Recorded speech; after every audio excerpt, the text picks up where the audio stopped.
Hello everyone, and welcome back to another episode of Hiking in History, another video.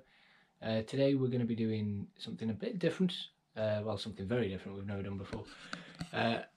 Excuse me. We are going to be going to the Greater Manchester Police Museum, and this is going to be sort of a museum review type. I don't really like to call it official review.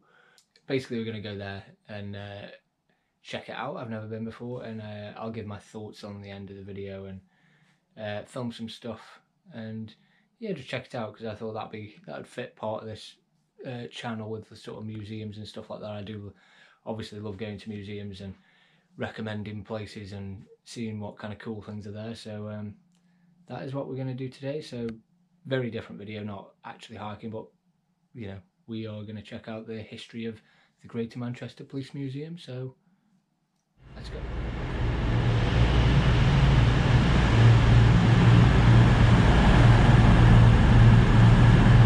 So here we are at Greater Manchester Police Museum. This is the outside here, as you can see. I had a nice day for it. But it used to actually be an old Victorian museum as well. So it's been converted now into a museum from like the 1980s. But it's the building like dates back to like the late 1800s, 1870s, I think it was, that it said inside that it was an actual working museum. It's on Newton Street near the northern quarter of Manchester, so it's not far from like the centre and all that. Before I show the footage that is inside, I'll first say that there is not a lot of footage actually that I was able to do inside, because it's a strange museum just because it's self-guided, but it also kind of isn't at the same time. It's also only open on Tuesdays, like it's only open one day a week each week, just Tuesdays, which is a bit odd. Usually, museums are open a lot longer, but I suppose it's more of a niche museum. Maybe that's why. But yeah, it's only open one day a week. And because of that, it was hard to film inside just because it's self-guided, but there are a lot of like volunteers. I imagine there are a lot of kind of tour guides there. And it feels more like a guided museum because the people there are so like enthusiastic and lovely, which is great. That they will full on just like talk to you and kind of show you around and tell you about everything. So it's a bit in between a self-guided and guided tour. Like I went to the upstairs part. Like a guy was up there and he just started talking. He just started showing me around everything. So it was difficult to film because I couldn't, I'm not going to film them doing this, the kind of talks and stuff. So I didn't actually end up getting a lot of footage inside because there are people in every room that are there to talk to you and there to, to interact with you.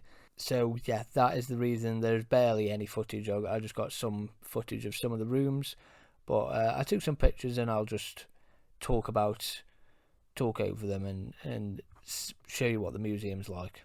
So here's inside. They've got, as you can see, one of the old police boxes, Manchester police boxes, and this room sort of it goes through just sort of the general history of the police force of the UK and Manchester in general. Interesting thing that I just remember off the top of my head is learning things like Scotland has like a fully united police force, so it's just like Scotland police is one body.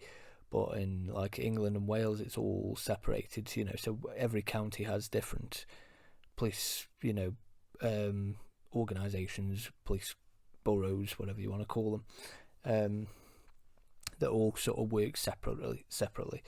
And I think that goes back to, times hundreds and hundreds of years ago when, there were like sheriffs for, literally like every village had sheriffs and constables and deputies and whatnot, and they all run very locally.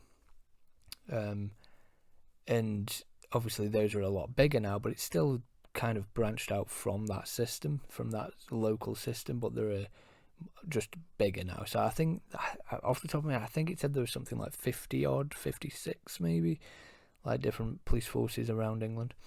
So that's interesting. This room also talks about like the origin of women in policing as well in around this area, which was interesting.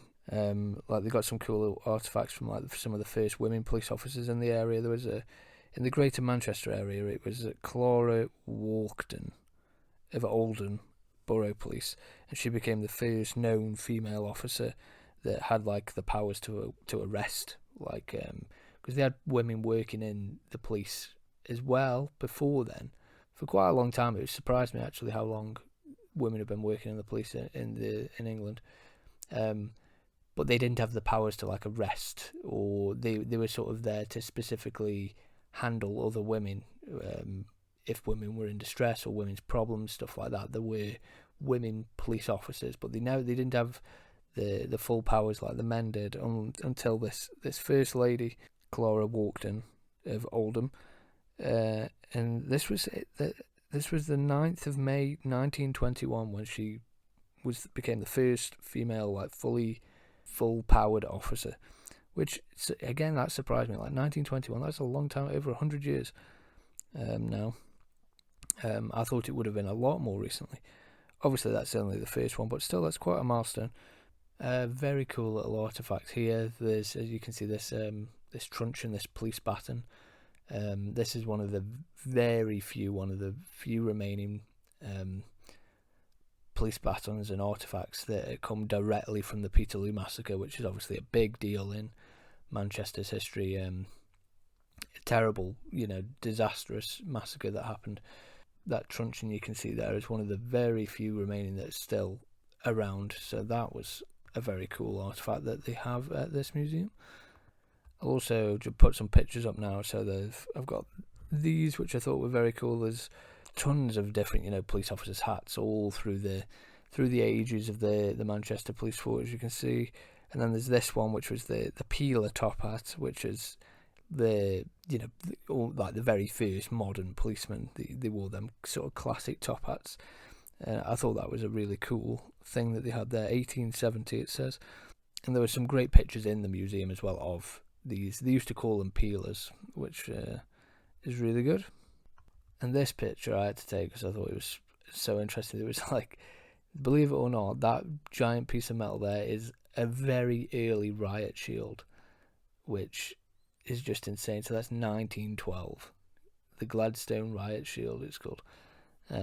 It literally looks like a medieval shield, doesn't it? It's just like a big piece of metal. It's kind of insane. But I loved that. I thought that was so cool. You could put that in a museum and you'd think it would be from the Viking period or something, that police were just carrying these huge metal shields. And there were also tons of like uniforms, and they also had some vehicles as well, which I didn't get any pictures of or footage of. But that was also cool as well. So if you're interested in police uniforms, they have a lot of that stuff there, and some vehicles, mainly bikes, were there, but they were also pretty interesting. Now this footage here was from the crime room, they called it, which is cool. It's sort of, they've recreated it to make it look how it was, a Victorian sort of crime room where with the desk and everything, as you can see. But in here they had a lot of like weapons and stuff, a lot of weapons that have been confiscated over the years, like quite more recently, but also from a long time ago, all the way back to Victorian times. And here they had some it was a really cool room, this, because they had some really detailed information boards about specific cases and specific like murders and crimes that you could read about. But then they had all the the actual like murder weapons there and stuff. So I really like that, because the place overall has a good amount of information board. There's a lot. I don't think it quite gets the balance right. I think personally it might be a bit too wordy. This one, it's better to be too wordy than to be not wordy enough in a museum there. Because a lot of museums get it wrong where there's barely any information boards, but you can go overboard with the information boards and it's too much reading. This one gets it pretty well. I think it might be a little bit too much reading, but it's overall very well done. There's a picture here of just something I thought was really cool, that they've got one of the doors from the Strangeway prison riot in 1990. One of the cell doors that was literally just forced off its hinges. That's really cool to see. Lots of stuff like that. Things you might have heard about if you're from the UK. You might have seen on TV or documentaries. about to see the actual, actual artifacts of it there.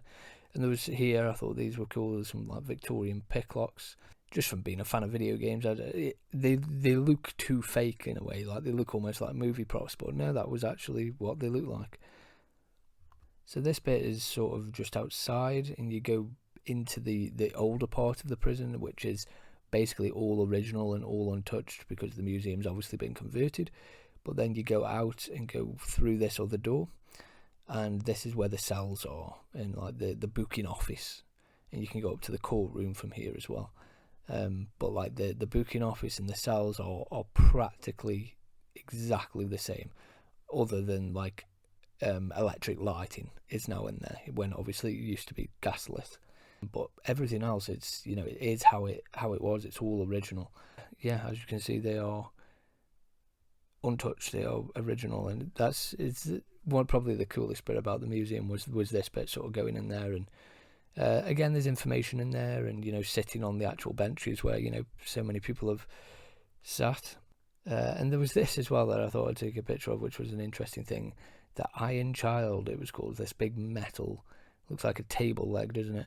That was used at Bellevue Prison for prisoners to, literally as a punishment. Like they would just have to hold that up above their heads, this big weighty, iron table leg, as a punishment. Just hold it up there as above their heads for as long as they could, I guess. But that's in proper good nick, and I thought, that's that cool little artifacts like that, and the museum has quite a lot of them. And then finally, at the end of the museum, you go upstairs and go into the courtroom, where it wasn't originally a courtroom. It was a place where the police would sort of sign in and sort of start the shift, and I suppose have the uniforms inspected, and also learning as well. The guide there said that they would do sort of training there. They would learn, and it looked almost like a school setup, because they had pictures of when it was being used like that, and there were all those desks with like the inkwells in, and where all the policemen had learned out, their learn the job essentially. But it's now been converted into a courtroom, as you can see here. Well, it looks fantastic. It's absolutely great, because all the stuff in there is original. It's just not from that building. So there was another building, I can't remember the name of it, but it closed down, and it's now just like flats. But they managed to get everything out of the courtroom. So all of the stuff you can see, all the wooden beams, everything, all the furniture of the court is exactly all original from that other building. And they managed to, with basically little effort, not little effort, without altering the staging or where the position of everything, managed to fit it into this building to recreate what these courtrooms would look like. Because apparently many police stations back then did have like courtrooms with them as well, like on top, which was interesting. But I thought that was really cool. It was a magistrate's court, so not a crown, which is the more serious one. And that was a real surprise as well. I wasn't expecting to see something like that in this museum. So, very good. So that was the Greater Manchester Police Museum that I visited today. Very much enjoyed it. Very nice museum. Small, but there is a lot of information in there, so you can spend quite a couple of hours easy, 2 or 3 hours easy. Or if you were just casually going through, you could do it in half an hour. If it's more of a casual visit and you're not going to be reading everything. But it's a place I'd definitely recommend. It's a shame that it's only open one day, so you have to, one day a week, so you have to be there on a Tuesday, which makes it a bit more difficult. But it's free, so you can't complain there. There is a little gift shop as well at the end. They do have some books. I'm usually most interested in books when at museums. They only had a couple though. Mainly it's sort of more kid-friendly type stuff, little souvenir-y type stuff. But no, it was a good sort of hidden gem kind of museum. Not one of the big extravagant ones in Manchester, but always worth checking out small museums. They always have interesting things. I mean, for free you can't complain. So that is it for this video. of the Manchester Police Museum, my thoughts on it. I'd highly recommend going if you can go. Again, free, you can't complain. So yeah, if you enjoyed the video, hopefully you did, you can like and subscribe, all the usual YouTubey stuff, and whatever the next video shall be, probably more of a hiking one, back to the normal stuff. I'll see you in the next one. Bye.